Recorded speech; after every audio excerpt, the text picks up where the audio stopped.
আসসালামু আলাইকুম এভরিওয়ান, কেমন আছেন সবাই? আশা করি সবাই আলহামদুলিল্লাহ ভালো আছেন। আপনারা যারা এনটিআরসি এর প্রতিষ্ঠান প্রধান এবং সহকারী প্রধান পদে ভাইবার জন্য প্রস্তুতি নিচ্ছেন, আপনাদের স্বপ্ন পূরণের লক্ষ্যে ধারাবাহিক আয়োজনে ইনশাআল্লাহ শতভাগ কমনের নিশ্চয়তায় বেশ কিছু গুরুত্বপূর্ণ দিক নিয়ে সংক্ষেপে কথা বলবো, যা আপনাদের ভাইবা প্রস্তুতিতে খুবই কাজে লাগবে। আশা করি পুরো ক্লাসটি মনোযোগ দিয়ে দেখবেন। তার আগে বলে নিচ্ছি, আপনি যদি আমার চ্যানেলে নতুন হয়ে থাকেন, please click the subscribe button. আর যদি অলরেডি সাবস্ক্রাইব করে থাকেন, I am really grateful to you. আজকে আমরা যে বিষয়টা দেখব সেটা হচ্ছে মনস্তাত্ত্বিক ও গুগলি প্রশ্ন, যা আপনাকে ফাঁদে ফেলতে পারে। কোশ্চেন নাম্বার 1, আপনি তো প্রতিষ্ঠান প্রধান হবেন। ধরুন আপনার স্কুলে ম্যানেজিং কমিটির সভাপতি এবং উপজেলা শিক্ষা অফিসার অর্থাৎ টিও একই সময়ে আপনাকে দুটি সম্পূর্ণ বিপরীত নির্দেশ দিলেন। এক্ষেত্রে আপনি কার কথা শুনবেন? মানসম্মত উত্তর হলো, স্যার, আমি কোনো নির্দেশই অন্ধভাবে হ্যাঁ বলবো না। আমি দুপক্ষের নির্দেশই অত্যন্ত মনোযোগ দিয়ে শুনব, বা সরকারি বিধিমালা বা শিক্ষা আইনের এডুকেশন কোড কাঠামোর সাথে মেলাবো। আইন অনুযায়ী যেটি সঠিক এবং প্রতিষ্ঠানের শিক্ষার্থীদের জন্য মঙ্গলজনক, আমি বিনীতভাবে সেই সিদ্ধান্তটি বাস্তবায়ন করব এবং অন্য পক্ষকে আইনের বিষয়টি বুঝিয়ে বলবো। নেক্সট কোশ্চেন, একজন প্রধান শিক্ষক হিসাবে আপনার সবচেয়ে বড় দুর্বলতা কি বলে আপনি মনে করেন? উত্তর, স্যার, আমার বড় দুর্বলতা হলো আমি যখন কোনো শিক্ষামূলক বা প্রাতিষ্ঠানিক প্রজেক্ট হাতে নেই, সেটি নিখুঁতভাবে শেষ না হওয়া পর্যন্ত আমার মনে শান্তি আসে না। অনেক সময় কাজের এই তাড়নায় আমি নিজের খাওয়া দাওয়া কথাও ভুলে যাই। আমি এখন চেষ্টা করছি কাজের পাশাপাশি নিজের স্বাস্থ্যের দিকে একটু নজর দিতে। অর্থাৎ নিজের একটি ইতিবাচক গুণকে দুর্বলতা হিসেবে উপস্থাপন করা হলো। একটা কথা বলে রাখা ভালো, অষ্টম এনটিআরসি এর প্রতিষ্ঠান প্রধান ভাইবা প্রস্তুতি A to Z পিডিএফ পেতে যোগাযোগ করুন আমার দেওয়া এই হোয়াটসঅ্যাপ নাম্বারে কল অথবা এসএমএস করতে পারেন। এই পিডিএফটিতে আমি ভাইবা প্রস্তুতির জন্য যা যা প্রয়োজন মোটামুটি সবকিছু ইনক্লুড করার চেষ্টা করছি। আশা করি আপনি যদি এই পিডিএফটি সম্পূর্ণ কভার করতে পারেন, তাহলে যেখান থেকে প্রশ্ন করা হোক না কেন আপনাকে, ইনশাল্লাহ আপনি শতভাগ আনসার দিয়ে আসতে সক্ষম হবেন। অর্থাৎ আপনি যদি এই পিডিএফটি সংগ্রহ করতে চান, তাহলে এই পিডিএফটিতে রয়েছে, এক কথায় এই পিডিএফটিতে রয়েছে সম্ভাব্য গুরুত্বপূর্ণ ভাইবা প্রশ্ন ও মানসম্মত উত্তর।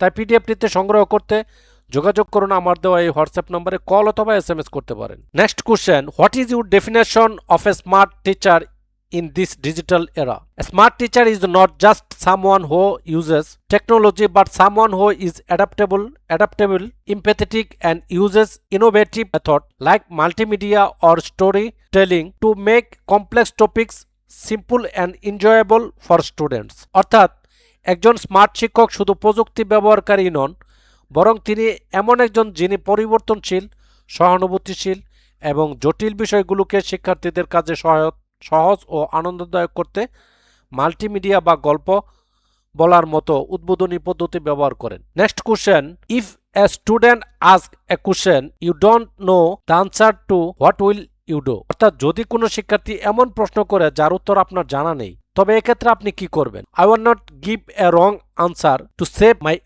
Ego. I will honestly say that's a wonderful question, but I need to double check the exact details. I will find out and discuss it with you in tomorrow's class. This builds trust. অর্থাৎ নিজের অহমিকা বাঁচাতে আমি ভুল উত্তর দেব না, আমি সততার সাথে বলবো এটি একটি চমৎকার প্রশ্ন, তবে সঠিক তথ্যটি আমার আরেকবার দেখে নেওয়া দরকার। আমি এটি জেনে আগামীকালের ক্লাসে তোমাদের সাথে আলোচনা করব। এটি শিক্ষার্থীদের সাথে বিশ্বাস তৈরি করবে। অষ্টম এনটিআরসি প্রতিষ্ঠান প্রধান ভাইবা প্রস্তুতির A to Z পিডিএফ পেতে যোগাযোগ করুন আমার দেওয়া এই হোয়াটসঅ্যাপ নম্বরে কল অথবা এসএমএস করতে পারেন। আপনি যদি এই পিডিএফটি সংগ্রহ করতে চান, তাহলে এই পিডিএফটিতে রয়েছে সম্ভাব্য গুরুত্বপূর্ণ ভাইবা প্রশ্ন এবং মানসম্মত উত্তর। তাই পিডিএফটি পেতে যোগাযোগ করুন আমার দেওয়া এই হোয়াটসঅ্যাপ নম্বরে কল অথবা এসএমএস করতে পারেন। এবার দেখব শতভাগ সৎ থেকে সিস্টেম পরিচালনা অর্থাৎ দ্য ইন্টিগ্রিটি টেস্ট। ধরুন অডিট টিম আপনার প্রতিষ্ঠানে এসে অডিট অবজেকশন, আপত্তি তোলার ভয় দেখিয়ে কিছু অনৈতিক সুবিধা বা ঘুষ দাবি করলো। আপনি যদি না দেন, তবে তারা স্কুলের ফাইলে বড় বড় ভুল ধরে আপনার কেরিয়ার ঝুঁকিতে ফেলবে। আপনি এই ফাঁদ কিভাবে পার করবেন? উত্তর হলো, স্যার, আমি কোনো অনৈতিক চাপের কাছে মাথা নত করব না। অডিট টিম অ্যাকাউন্টিং এর নিয়মে কোনো ত্রুটি বা অবজেকশন ধরলে আমি সেটাকে ব্যক্তিগত শত্রুতা হিসাবে না দেখে পেশাদারভাবে নেব। আমি নিয়মের মধ্য থেকে লিখিত জবাব বা ব্রডশিট রিপ্লাই তৈরি করব এবং প্রয়োজনে উচ্চতর শিক্ষা অধিদপ্তরের শরণাপন্ন হব। কিন্তু তাদের কোনো অনৈতিক সুবিধা দেব না, কারণ প্রতিষ্ঠান প্রধান হিসেবে আমি যদি আজ আপোষ করি তবে কাল পুরো প্রতিষ্ঠানের শিক্ষকরা দুর্নীতিগ্রস্ত হয়ে পড়বেন। নিজের ফাইল পরিষ্কার রাখলে অডিটকে ভয় পাওয়ার কিছুই নেই। আপনাকে যদি আপনার প্রতিষ্ঠানের জন্য মাত্র একটি লক্ষ্য বা গোল নির্ধারণ করতে বলা হয় তবে সেটি কি হবে? উত্তর হলো, আমার লক্ষ্য হবে আমার প্রতিষ্ঠান থেকে জিপিএ 5 পাওয়ার রুট লার্নার বা মুখস্থ বিদ্যা তৈরি করা নয়, বরং চাকরি খোঁজার বদলে চাকরি তৈরি করতে পারে এমন আত্মবিশ্বাসী ও নৈতিকতা সম্পন্ন মানুষ তৈরি করা। অষ্টম এনটিআরসি এর প্রতিষ্ঠান প্রধান ভাইবা প্রস্তুতি A to Z পিডিএফ পেতে যোগাযোগ করুন আমার দেওয়া এই হোয়াটসঅ্যাপ নম্বরে কল অথবা SMS করতে পারেন। সো এই ছিল আমাদের আজকের টিউটোরিয়াল। আশা করি ক্লাসটি আপনাদের ভালো লেগেছে। যদি ভালো লেগেই থাকে তাহলে একটি লাইক দেবেন, কমেন্ট করে জানাবেন কেমন লাগলো। আপনার কলিগদের সাথে শেয়ার করতে একদমই ভুলবেন না। আর আমার চ্যানেলে সাবস্ক্রাইব তো মাস্ট। দেখা হবে পরবর্তী টিউটোরিয়ালে। ততদিন সবাই সুস্থ থাকেন, ভালো থাকেন। আসসালামু আলাইকুম।